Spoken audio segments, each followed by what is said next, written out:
Vulnerability can be viewed as a weakness, Mm, whereas I view it as a strength. We desire connection so much. We desire it because technology has taken some of it away from us. I love that fear and alignment conversation. Hmm. If you're leading from a place of abundance, like from alignment, it's going to compound on the right decisions that I made yesterday. And then you create a flywheel of momentum that you create incredible organizations that you and I know. Dealer Tech Tuesdays is brought to you by VTech Dealer IT, guaranteeing your dealership premier reliability, stability, and customer support. Transform your Tuesdays into a powerhouse of growth. Contact us at www.vtechdealerit.com. Good morning. Good morning. How are you? I'm very good. This is a great day. It's a great day. Yeah, I know it's been pretty busy lately, and you just got back from a SotoCon. I did. How was that? Spectacular. It is Mm, a place of very good energy, conversations that challenge the way things have been done, the way things are being thought about. And so that's kind of my favorite space to be, John. and I know you've been in the industry for some time now. And how would you compare? Not to compare them, but the focus and the human side of the differences between like the more traditional conferences and a SOTU. That's a great question. And the reason I like it is because there's such a huge fundamental difference. Okay. And I do believe that one appeals to me more than another. And so a SodaCon for me is a very good experience because it's really focused on that human to human business. Mm, And so topically, as well as how they try to give some space in between learning sessions so that there's that conversation that can naturally occur. So you feel less rushed. Whereas in some of those others, it's very like an NAD. I've been going to that for so many years. I'm always running from one end to another and then mm. meetings in between. And it could feel very task oriented. And so I think you lose some of that really important work that needs to be done when you are choosing partners to help your auto group or your dealership to work well. That fundamental people work where you need to learn is the energy matched with the energy of your particular business because it's not necessary, but it does work really well when it's there. I think you're a fan of Stephen Covey too, The Speed of Trust. Yeah. And so that's the kind of space that I think they built into the conference to allow people to get to know other people. Mm. So more focusing on creating random encounters of connection to be able to build trust on than to just be transactional. Now, I don't know if it was designed to do that, but I do know that those who attend are personalities, dealer groups, and also vendor partners who want to focus on doing that as well. So it kind of is the culture that is created by both those who structure the conference, but also a huge part of it is those who attend. Mm, So that's where perhaps if I were to say a difference is, it's the attendees are participating in setting the cadence, the tone, the personality, and the value. They're not attendees, they're participants, they're collaborators more than they're anything, right? collaborators. Yeah. Yeah. I noticed that, there's I think a global shift. I don't know if it's global, but because that might be too big of a word, but there seems like there's an industry shift towards authenticity, right? The videos that you see on social media and the outreach that you see isn't as much as polished and or the, wacky inflatable guy type type commercials that are happening in dealerships, it's now more authentic. It's like how the dealer is connected with the community, and how did a person, that employee showcase that, how, maybe this mother of four got into the industry now as a BDC manager and has been able to, create an incredible career and do that. It's like, it's really shifting towards authenticity. And that's such a cool shift industry wide. Are you seeing more of that from your perspective? Because I know you were at the group and now you're leading a marketing organization, and I'm really happy for you. But are Thank you you. seeing that more people are asking for authenticity, or how's that shifting? I would say it's required, Mm, because now what we're starting to learn is that those businesses that really focus on their teams and that team satisfaction are the ones okay. that are very successful then in creating the experiences that the market is demanding in 2025 for sure, but actually in the last several years. And then, of course, we have that occurrence where we were all isolated for a bit, Mm, and we were all so heavy dependent on technology. And so now we're really craving that human to human interaction. I think those businesses that really, if they know how to take human to human interaction and to actually insert it into strategy, it isn't mm, the only strategy, but it has to be aligned with strategy. It has to be part of it. It has to be inserted. It has to be holistically put into strategy. For growth, it has to be inserted to it for a customer experience, so that what you're doing on our different technology platforms is aligned with the actual in-person experience. And so that's a must, I believe, in order for us to then gain the trust of those who come after they've, you know, been told what the experience is going to be like. So you want them to come and say, it was thoughtful, it was professional, it was easy, it was fun. mm, You can't just say it. You have to insert then that human to human part of it into the experience. Then they become your storytellers. mm, And in them becoming your storytellers and your fans, that is one way to really optimize how we are able to extend our brand, extend our services into the acquisition and retention as well. Because every experience now, John, every visit, every experience matters, not just your first. So we want to see one that is good the first time, but now we want to see consistency. Consistency creates trust. mm, So in order to do that, we have to have consistency within our own organizations. So it's human to human in the organization, it's human to human with our prospective markets, and then our markets use their human to human reviews to help us to extend our ability to acquire more valued guests. and speaking of that opportunity to create relationships and lasting relationships and create trust, where do you see the industry's biggest challenges, biggest opportunities, and biggest strengths? Well, let's start with biggest challenges. So, challenges are the opportunity. So, I would definitely say that our biggest opportunities is leaning into the voice of the customer. Mm, I'm very big on voice of the customer, and I always say the voice of our valued guests needs to be the loudest voice in all of our meetings.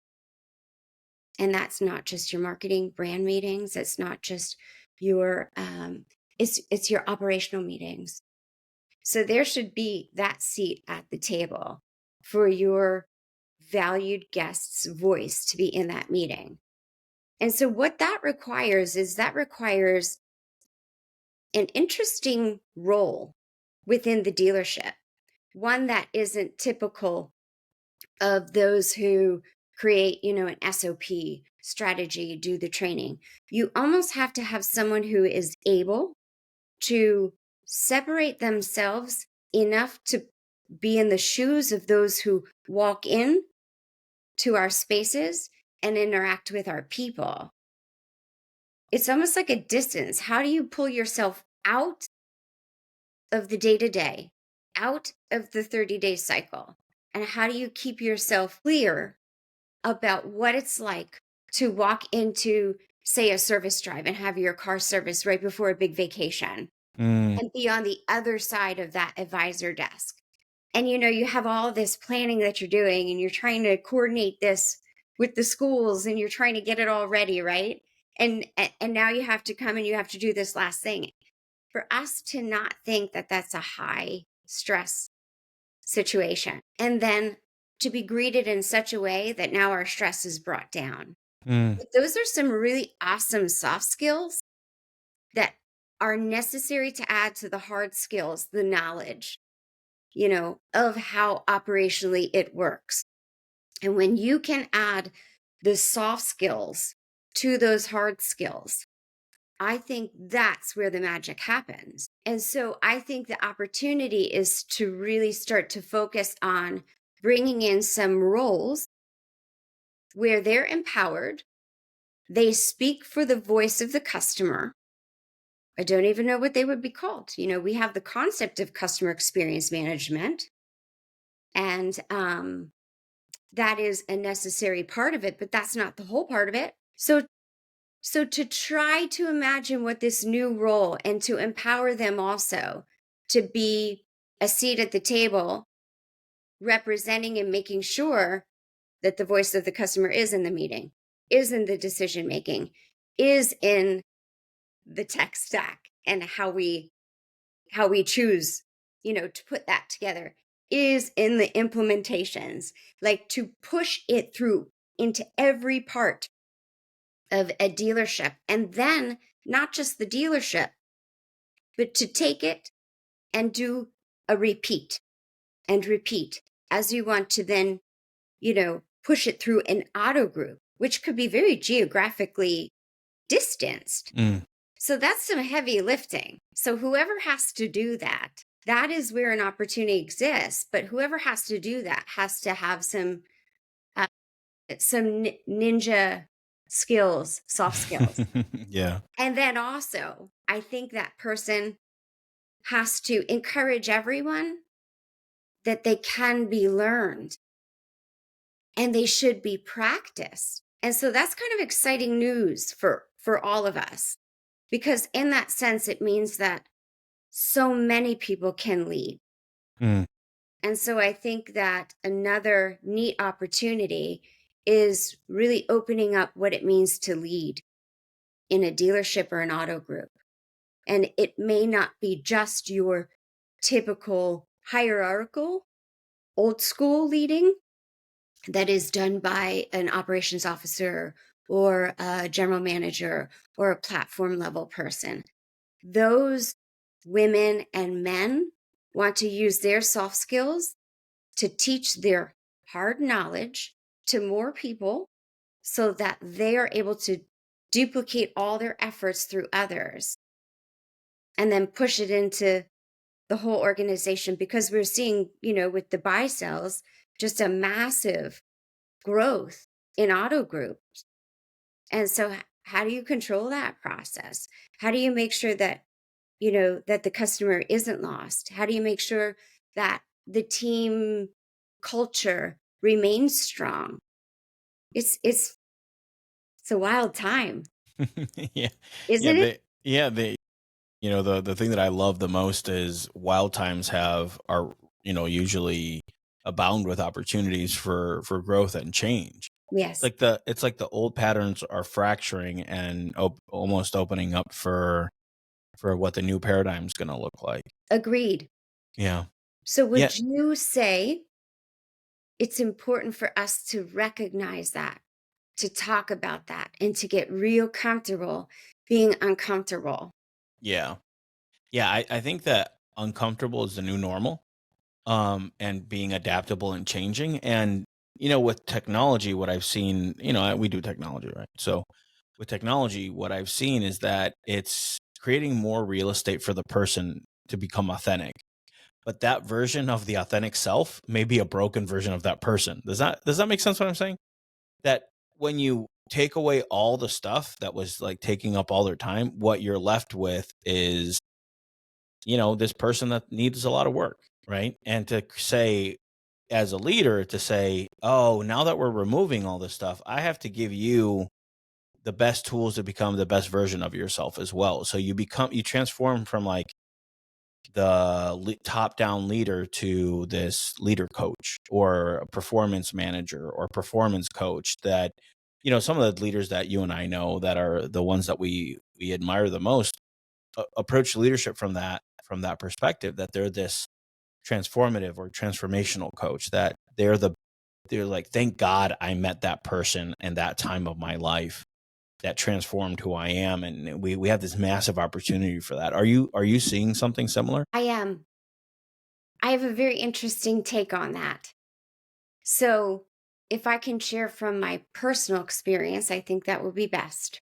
One of the things that made me very effective and open to recognizing I had additional growth to do was when I brought motherhood into my career, because families can be messy, They right? usually are. Families are a team, Yep. and we're all kind of messy, and the world has there's a lot of distractions out there, right? Hmm. And then you have these human beings and you want the best for them.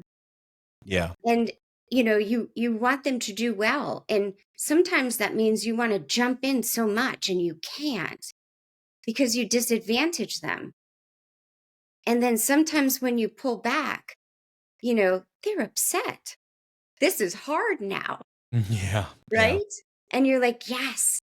And inside you're going, yes, this is hard and this is what you need. And just keep going and just keep doing it. And so I think that is one thing that has allowed me to look at team building in a different way, that experience of motherhood, Mm, because I see that that's that's a caring, that's a devotion. You want the best for them. yeah. You want them to celebrate their wins. You don't want to rescue them and steal their wins from them. And so we have to do that self work. And how do you create that quiet space?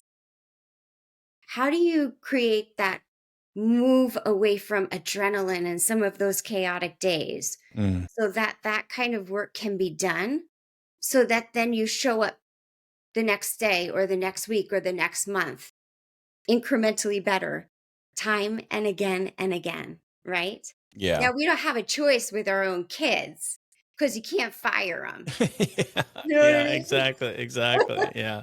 You It's can put them in timeout for a you while, would, but and not sometimes firing. Yeah. Yeah. sometimes you can put yourself in timeout, right? Yeah. Yeah. That's what Yeah. I would do too.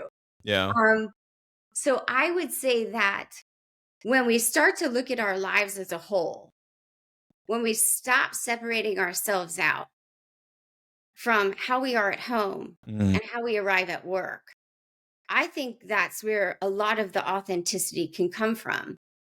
And then when we can also identify and recognize those in an interview process yeah. who've really done some work, that work to continual work, and and are doing it to master leading themselves first, Yeah. Oh man, that needs to be highlighted. To right? master leading themselves Themselves first. first. That is humongous. I said this to you the other day. You and I have some great conversations, and they bring out a lot of strong concepts.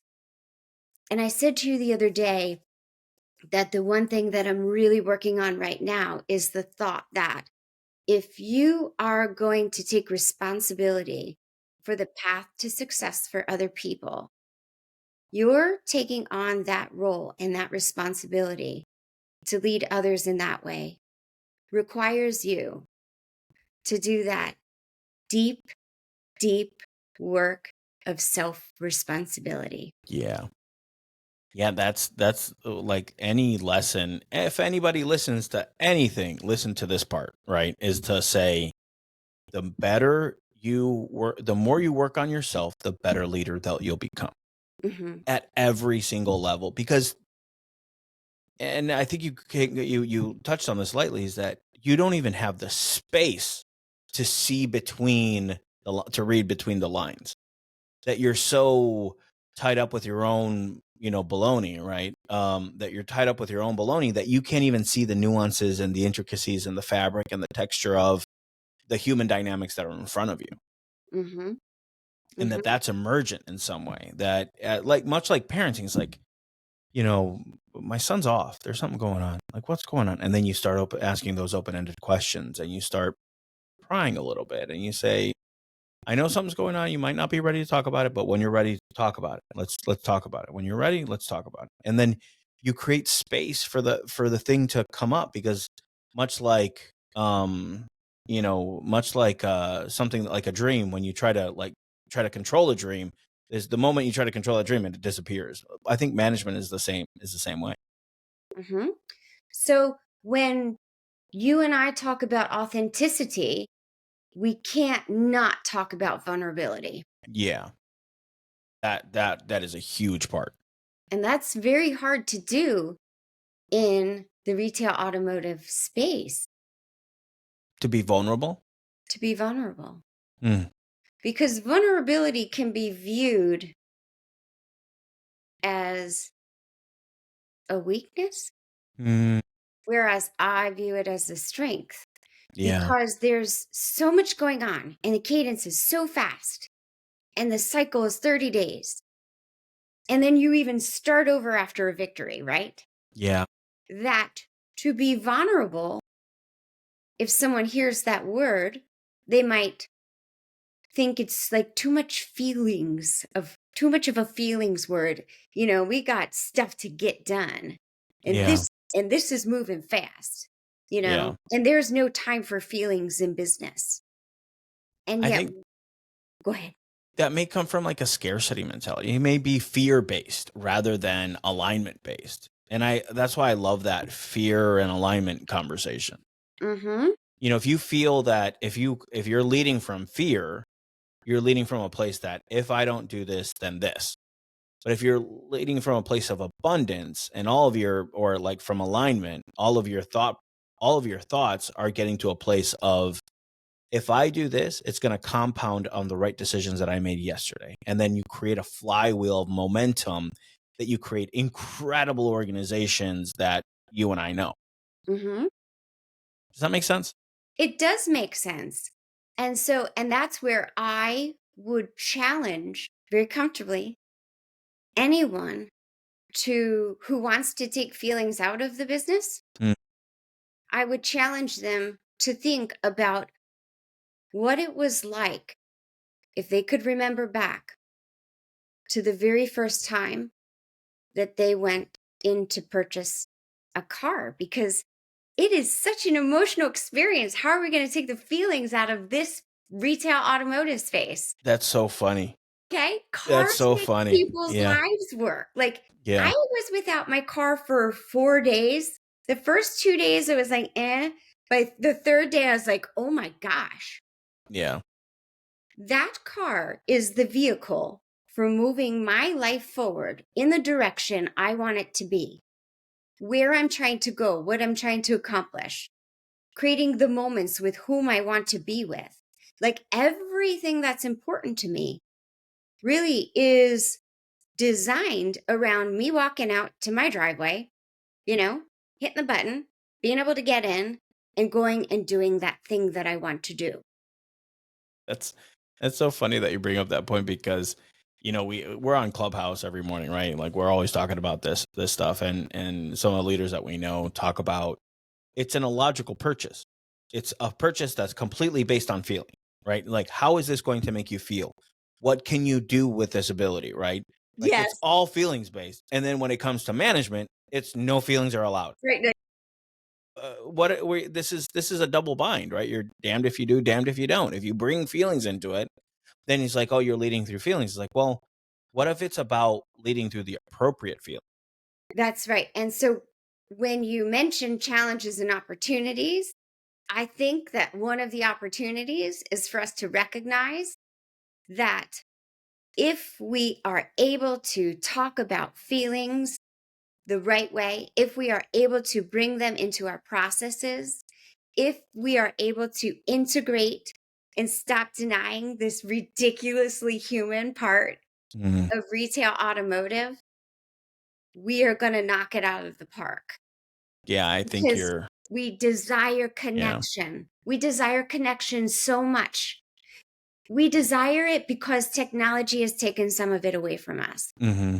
The last 5 years, we've experienced things in history that have taken connection away from us.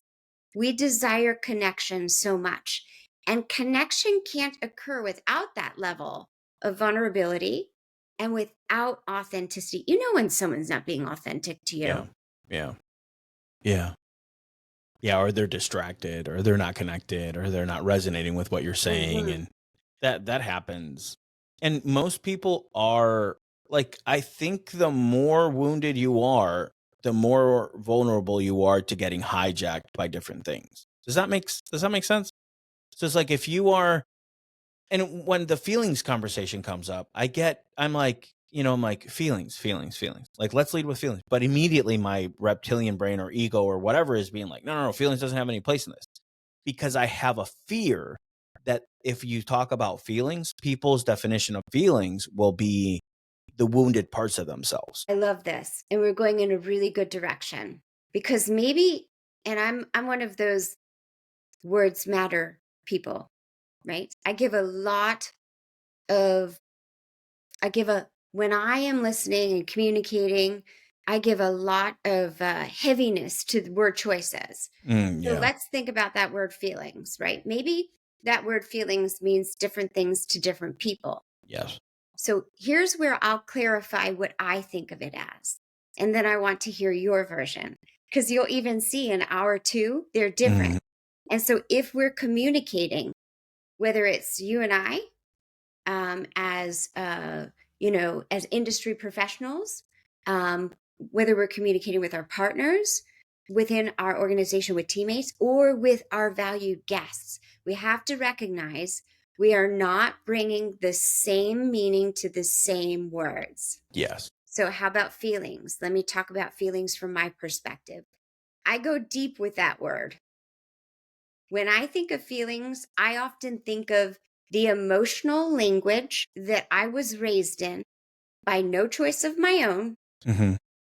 that I bring to the world, and that then I will either expand through my own learning or I will stay in that emotional language that was given to me as a young child. Okay. Is that too deep? No, I think that's I think that's an appropriate definition of what that means to you, right? So when I have a customer arrive and that customer's emotional language was in a house where, they had so many brothers and sisters and it was so busy and mom was really trying to work and dad was really trying to work.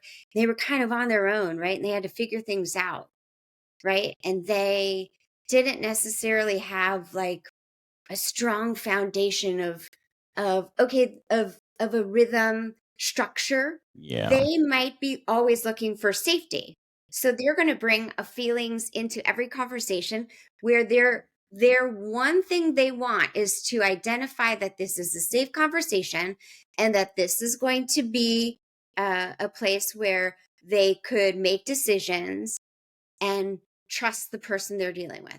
That's going to be like the language Yeah. they're bringing. Their biggest feelings is, are you going to rip me off? And do I feel safe? And do I feel safe? Yeah. Yeah. Whereas a whole different person could have had a whole different emotional language when they were being Mm, raised. yeah. And they walk in and they're confident and it's fun and it's just really just a totally different experience. And now what are they focused on? They're focused on like, is this going to be fun? Am I going to Yeah. enjoy the person that answered the phone? Yeah. Is this the salesperson I want to work with? Like, is this going to be enjoyable? This is my Mhm. exciting event. I'm Yeah. going to buy my car. Yeah. Theirs isn't safety based and trust based. Theirs is like, are you going to make this a fantastic moment for me? Because I'm pretty Yeah. excited to be driving, off the lot and go Yeah. show my friends what I just got, you know? And And can we make it quick? So yeah, you have to figure out what emotional language the person is bringing to that interaction in order to be successful. can I I offer a third scenario? Yes, please. I'd love it. The third scenario is I already have my mind made up. You Mm, guys are all crooks, and I'm just looking for confirmation. where does that come from? I think from just the industry's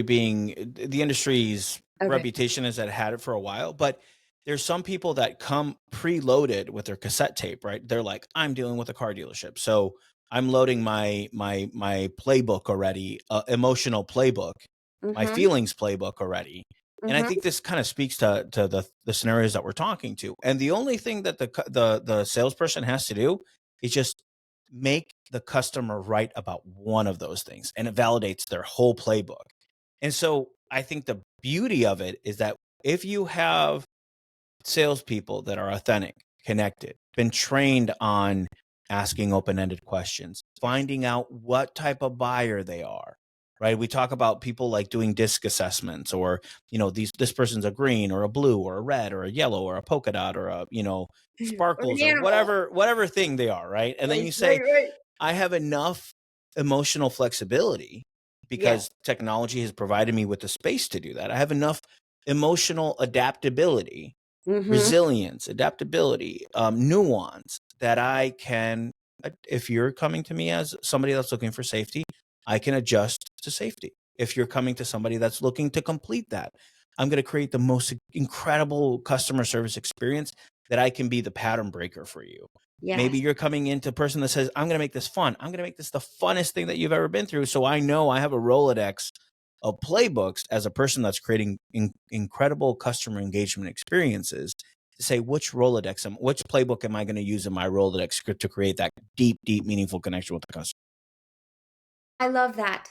And that is also going to allow us then to move them through from creating that experience when they purchase Mhm. into then trusting us to take care of them Yes. with their car. So I love fixed operations because I just Yeah. think it's the most extraordinary place to create raving fans. It's service center. It's in the name. Yeah. Service, right? Service. I'm Yep. going to my service center. Yeah. So again, what does that look like? So interesting. The third scenario that you brought to me about addressing the reputation of the industry, that third scenario, the feelings that immediately I would put on that would be someone who is more rigid to move away from rigidity. Rigidity. Yeah. So then now you have to have the soft skills to say, how do I take rigidity and how do I soften it? Yeah. So I think if we recognize from the very beginning what a big deal this is. Again, cars make people's lives work. It helps me to take care of my mother if she has to go get some, right? It helps me to get my kids where they need to go to do sports. It helps me to spend time with someone who could be my partner. You Hmm. know, it helps me to my income earning place so I could pay my bills. Fundamentally, survival. I mean, the car is everything, in my opinion. Yeah. And so, beings that I understand that so well, even when I show up and I know that I'm going to entrust somebody to make sure that as I'm going down the road at 80 miles an hour, that everything that's been done to it is going to make sure that I not only get to where I need to go, but absolutely in one piece and intact, and I get to see the next day. Yeah. I mean, seriously, the technology in cars, the speed on our highways, whoever is working on my vehicle is probably as important to me as the person I'm going to pick to do heart surgery. Yeah. Yeah. And that's why I always say there's also an extraordinary opportunity here for, us to really recognize that there is a strong reason to take your Honda to a Honda store, to take your BMW to those who work on BMWs all the time, you know, um, because I don't think I would let my general practitioner do heart surgery on me. Yeah, makes sense. Yeah. It's just too complicated. And Yeah. our vehicles, again, are very complicated. Think of all the tech that's now in the vehicles, Yeah. you Yeah. know? And so I think that if we start to really move towards hospitality, move towards teaching soft skills on top of that hard skills knowledge, that's how you create authority. And when you create authority, if I'm going to be working with an advisor, I'm going to be working with someone who's going to help me pick my next vehicle. I'm going to want them to be an authority. And I think authority is both that mix of those really hard skills, that knowledge, and then also the way to deliver that to me as the individual, Yeah. each person who comes in, and as the individual rather than a scripted experience, right? Yeah. Because the individual, then that's where we'll bring it full circle. We're getting to that authentic work, Yeah. right? We're getting to that connection work. And now I'll tell you, with everything else going on in my life, when I'm going to have to do this again, I'm going to just go back to it because I trust it, particularly in fixed operations, particularly when I'm taking my car to be serviced. If I walk away from there educated about everything that was done, why it was done, if they were alongside me as I made the decision, I'm going to feel totally different and I'm going to go back to them. Yeah. When That someone tells me something passes and something fails, and they're clear as day, it's not recommended, but it either passes or it fails. And Yeah. they Yeah. tell me why. And I have that very clear understanding. And then they say, Jeannie, would you like me to explain that again? Are there any parts of what I just shared with you where you have questions before you could really make a comfortable decision? I'm Mm, in control now. I'm yeah. going to say, I don't want to go to anyone else. Yeah. That's where I'm going to get my car taken care of. Yeah. Yeah. That Vanessa Van Edwards is like this body language expert or connection expert, and she talks about this not hierarchy, but this intersection of competence and warmth. It's like when those two things meet, because if you're too The bad high competence, right, you come off as standoffish. And know if it you're all. you come off as standoffish. But if you are too high in warmth, you come off as people don't take you seriously, right? So I think that in our industry, it's that combination of those two things. When you have somebody in as a service advisor, let's talk just like a service advisor or a service manager that's extraordinarily competent, but also has high warmth. That's what we're looking at: authenticity, connection, availability, patience, whatever you want to call those soft skills, right? You have a killer combination. And some of the best leaders that we know have great combinations of competence plus warmth. And that's like the perfect formula for creating authentic connections between people. And don't you think you feel them before they even enter the room? Like Mm, there's something there. So, one of the coolest things that I just heard recently as I do some of my reading is it was a new way for me to think of leadership. yeah. And so when I hear the word leadership, is that person more followable than another? Mm, yeah. So Yeah. leadership is about who wants to follow you. Yeah. Are you more followable than someone else? So, to your point, we do like authority. We like that somebody is very clear in what they know, but someone also has that strong skill ability to explain it to me in a way where I'm receiving it and I feel part of what's going on. And then I get to be the one who makes the decisions. Now, if Yeah. I'm making the decisions because of what I've been told and something goes wrong, it's on me, right? Yeah. Yeah. Yeah. That I think we're getting to such a cool place of what kind of the next evolution of leadership will look like. Yes. That we have these massive opportunities to be able to do that. And I don't think the industry, the automotive industry is a little behind when it comes to like leadership and shifting. But we have this massive opportunity because there's people out there doing it and being extraordinarily successful at it as well.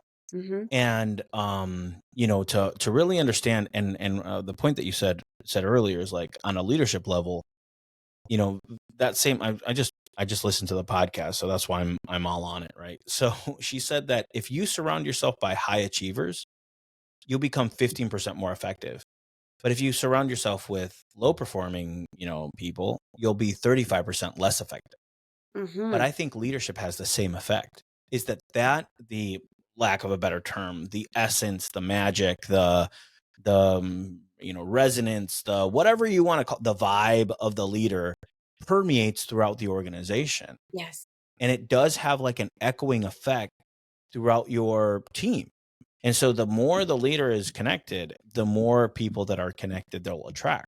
Like birds of a feather flock together, when you talk about this and Tony Robbins and all this stuff, this law of attraction, all this stuff, right? So he said that birds of a feather flock together. So if you have a toxic leadership mentality, you're going to attract toxic people.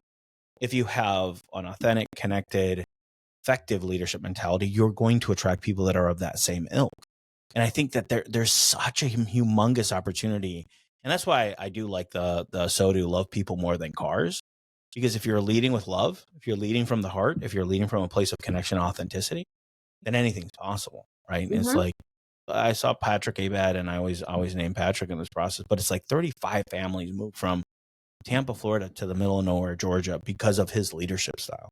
I think it's just like such How a about that, right? such a vision of success, It and is. you go to the place and you're like, this is incredible. It's very profound to see that this actually works. Mm-hmm. Mm-hmm.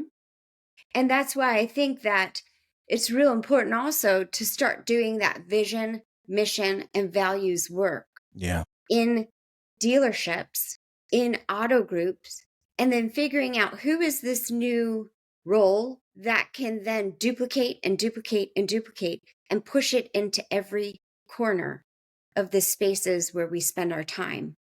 Because, particularly when you're even starting with the interview process, you could learn right away if you're clear about that. Um, CMA, Liza, Yeah. moving lives forward. Mm, that's powerful. 3 words. It's essentially the same thing I say all the time when I'm talking about cars make people's lives work, moving lives forward. Yeah. Yeah. And so it is more than cars. The cars are the vehicle for the people. Yeah. And so we're in the people business more than cars. Yep.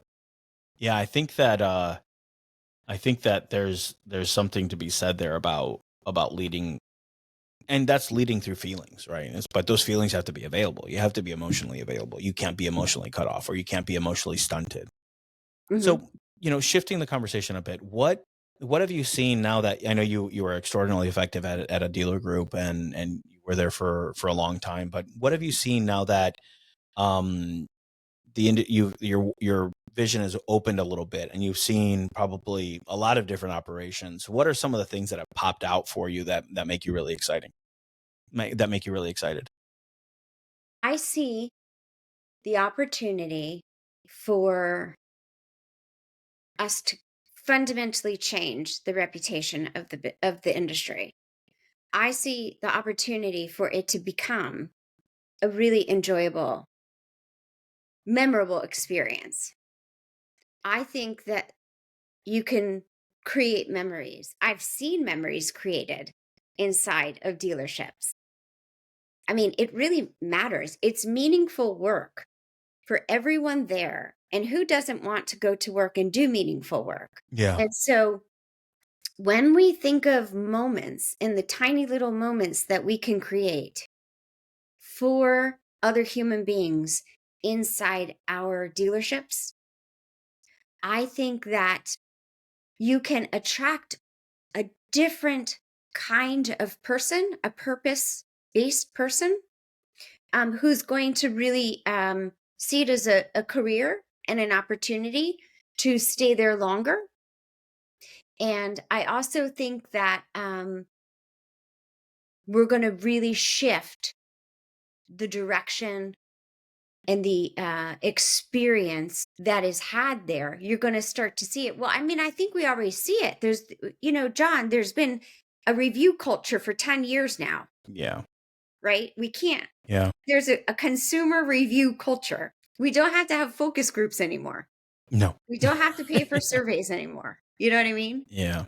And so in those businesses where there is meaning and there is purpose, and you get to come home and you say, wow, those were fun to participate in another person's moments, big moments, a first car, Mm. the car that you go into because everyone's launched. I mean, every age and stage. Having a baby. Having a baby. Yeah. Yeah. I mean, there are studies and it says when are vehicles purchased, and you'll see that they're always aligned with life events. Yeah. So again, when we start to think about how we work in this space, it's much more exciting. It's going to attract different personalities. It's going to attract a different, the soft skills, hard skills. It's really going to, it kind of opens it up to a new, I would say, like, intergenerational opportunities, Okay. right?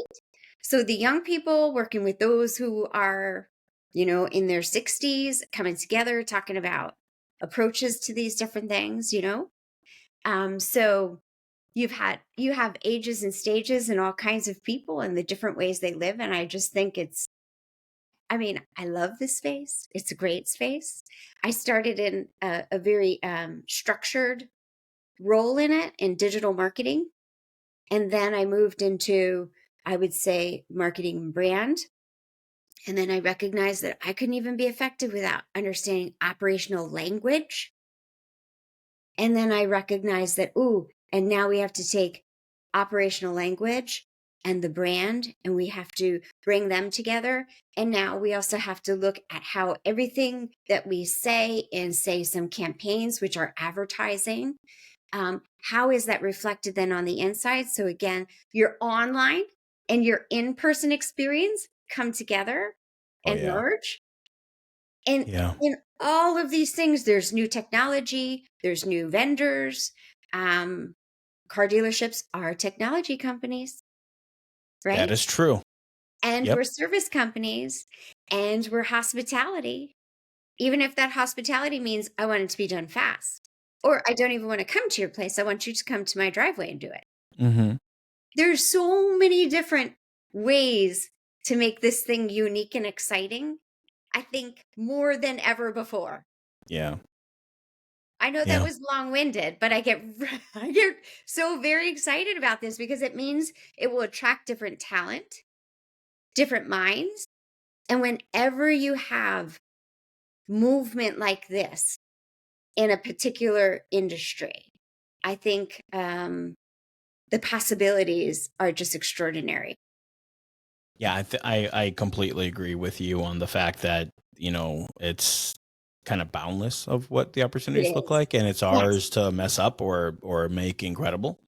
And I'm really encouraged by the conversations that we have on a regular basis about making the customer experience better, right? And then leading through our authentic selves and becoming the best versions of who we are. And we know dealers that are doing that and that are showing it in the on the balance sheets, right? They're showing it on the financial statements. They're showing what effective leadership looks like. And I always go back to this barnacles on the ship, that having these loops and these patterns that are going to create they're going to create sludge in your organization.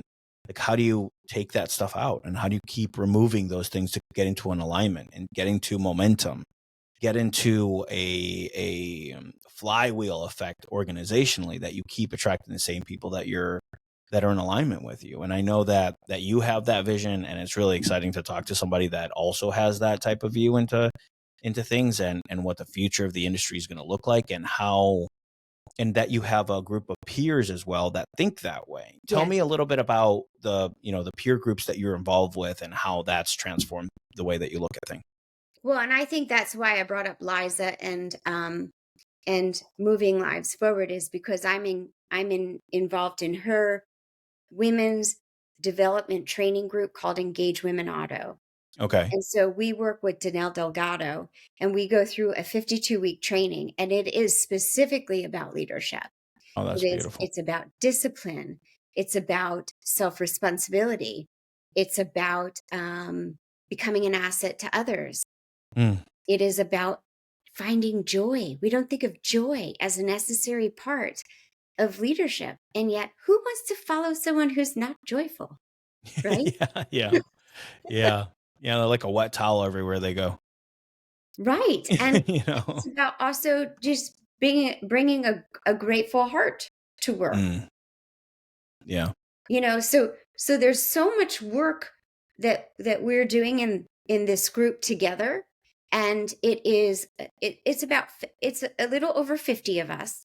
we're Okay. all we're all professionals that are within the dealership itself, and we also think tank a lot of things. We have accountability partners. That's a necessity. Mm. Yeah, so having an accountability partner is really important. That's huge. That's huge Yeah, that's huge. to challenge us. Yeah, And that's for us huge. to also learn to be a good accountability partner for them, and to not be shy, and to care about them enough to say what needs to be said, but to do it in a way that disengages any hurt, or you want to de-escalate Yeah. so someone can hear if Mm. you care about them. Yeah. So we're all learning these skills as well as trading our hard skills, our knowledge in different areas, where I can teach about the difference between what is brand versus what is marketing activities versus what is advertising campaigns. They're all fundamentally different, whereas sometimes they get smushed together. Yeah. And then there's this whole new topic of customer experience management. And we can have these conversations with women who are general managers, dealer principals, and what are all of our different focuses, and what do we not see about one another's roles, that through these continual conversations on a weekly basis, and then we do a monthly Zoom, we're learning about one another and almost cross-training our brains to Mm. see, oh, in their role, this is more challenging. And so I have to be mindful of that when I'm approaching them. And Yeah. that's kind of beautiful to have that um, to rely on. And I would say, I'm going to bring this full circle. Ready? It's kind of beautiful because that's expanding my emotional language when I'm meeting with them now and It makes others. sense. Yeah. So just like any language, the more you read, the more you learn, it can get bigger and bigger and bigger, right? So the more folks you interact with, the more groups that you join, the more time you spend doing this intentional work, you can then widen your emotional language. And then when you come to conversations with someone who's in a really fundamentally different role than mine, or this other person that I'm interacting with, we'll be conscientious of it, and we could get to real communication quicker. Mm. That's pretty cool. Yeah. Like, I that's love so that. cool. I love that. And so it's Yeah. kind of like it's similar to 20 groups, yes, Yeah. where they're topically focused, and we'll have topics, and they'll go through, and it's a 52-week program. It's intense too. I mean, it talks about health. It talks about exercise, food. It goes to the whole human being. And so again, the fact that this exists, the fact that I'm able to join a group like that, the fact that I'm doing it right now and doing it, that's kind of exciting. I don't know that I would have had that several years ago. That's powerful. It's That's pretty powerful. cool. Yeah, just surround yourself with the people that you want to become, you know, and so on. Yes. Yeah. And to know that there are several of them that are trailblazers. Yeah, that's powerful. And so I know that, and you shared this with me, that it's real nice if you're trying to be successful to surround yourself with those who know the path. You give me the example of the Sherpa. You want to tell me about that with technology and with cybersecurity. Can you talk to that? I like the way you explain it. So just take my example and explain it for me. Yeah, no, just the nobody looks at the Sherpa when they go up Everest or they take pictures with the Sherpa. They're always like, I went up Everest, and the Sherpa had been up there 20 times or 50 times or 100 times. You know, like nobody's, you know, doing documentaries about the Sherpa. They're all like, oh, I went up there after my divorce or my thing or my life-changing thing. And they go through this process. So surround yourself with other Sherpas that have gone through this process that know the way to the top of the mountain, you know? Yes. I think Yeah. that's how you and I ended up meeting each other. I really wanted to fundamentally learn so much more about the foundation of making all business work, the backbone of the network and the technology that makes every hour, every minute, my gosh, go smoother or not so smooth. Yeah. And so for me, it was a new space and place too, where I didn't have the language. I wanted to extend my language.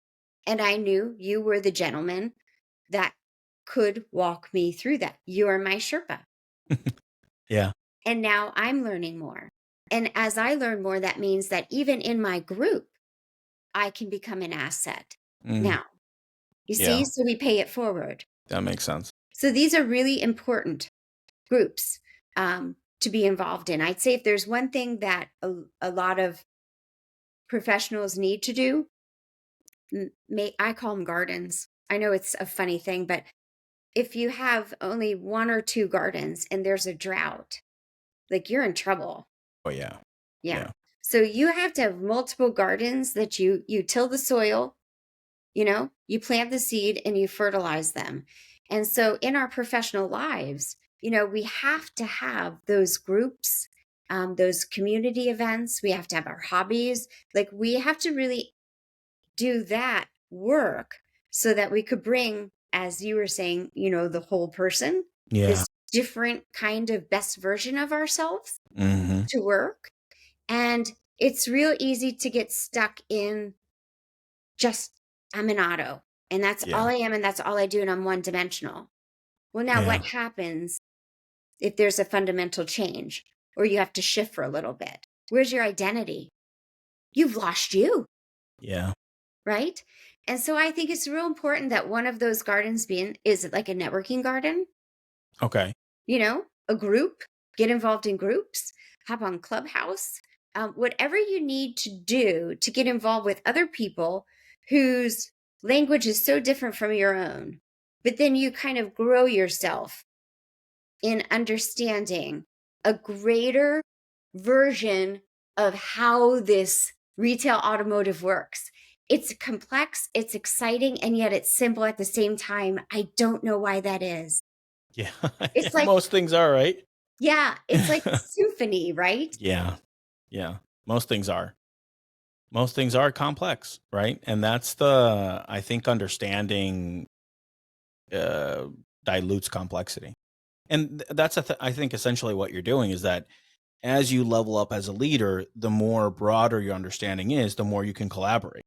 Hmm. You know, you can collaborate with other peer members. You can provide sage advice and, make things very collaborative and everybody pulling in the right direction. Hmm. And Yeah. so, even for myself now, what's next? Well, I recognize that I have a real strong vision for what I do. I create extraordinary moments, John. Yeah. That's what I do. Yeah. I do that in my home. I'll do that in a workplace. I'll do that with a team, even if I'm there invited in as a consultant. Yeah. I'll do that in my neighborhoods. I'll do that in communities. I'll do that in a 20 group. I'll do that at a conference. Like, that's my North Star. I create extraordinary moments, right? Yeah. And so I know I could bring that to my work. Well, that didn't just happen. Yeah. I didn't land there, you know, like, Yeah. oh, this is where that took, and we'll bring it back to that deep work. Yeah. That took that deep work that I needed to do, the self responsibility work. If I knew that at any point in time I could be leading a project or I could be leading another person, it doesn't have to be a huge team, even if it's a team of 2, Yeah. or in my home as I lead my team of 4, or Yeah. as I go from the leader role to now in a role where I'm a contributor and now I'm allowing someone else to lead. Now I could learn how to do that as well too, right? Because Yeah. I have my North Star. So I could create an extraordinary role by pulling myself back and allowing them to shine and move a project forward. It's pretty cool. So I think that if we could start to do a different kind of professional development in this space, it would be highly profitable. I say thoughtfulness and clarity are so profitable. Hospitality is profitable. Yeah. Connections profitable. Authenticity is profitable. So maybe where I would really want to land my plane on this conversation, where I really envision such a massive amount of change, is if we could start to do a different kind of professional development. Mm. And that doesn't matter if you're the CEO or if you're the porter. Yeah. We could all use it. We Yeah. could all learn to extend our language so that we connect with one another more authentically, and we create that trust where magic happens, where businesses thrive, where they grow, where people like to come to work, where they go home with energy. And I know it sounds lofty. Well, you have to have big dreams. You have to shoot high. But I do think to start with that, we take away the stigma of that feelings, the way you and I are talking about them today, don't belong in business. We're human beings. It's not the walls. It's not the cars. Yeah. Yeah. It's I so think that's a exciting. yeah. I think that's a great place to land it. I think you're spot on, and I'm so excited that I have a small part in this conversation. It's very very encouraging of the industry, the direction of the industry, and what we're able to provide in it. And I appreciate you for leading that charge. That's humongous. So if people want to get a hold You're of a you, joy as well. You're a joy thank you, to keep me thank you, thinking. thank you. And so if people want to get a hold of you, how do they do that? LinkedIn. LinkedIn. Very Okay, perfect. easy. Send me an invite. I'm All right. very good at that. Perfect. Yeah. Perfect. I Yeah. So enjoy that platform. It's a very good networking platform. I think that is another skill that we need to leverage in our space in order to recruit people that we know are going to bring some of what we talked about into our spaces today. Maybe go outside of what's regular, like yeah, take a risk. yeah, There's this really yeah. neat children's book, and I loved it. And it said that trying and allowing failure in a space also creates an environment where trying often leads to success. Mm, You can't have tries without fails if you're going to have tries that create success. makes sense. Both have to exist. So Makes sense. try stuff. Makes sense. Yeah. Jeannie, thank you so much. This has been outstanding. It's been I such really a pleasure. appreciate it. It always is. Yeah, likewise. Thank you so much. Okay. See you soon. See ya. Bye.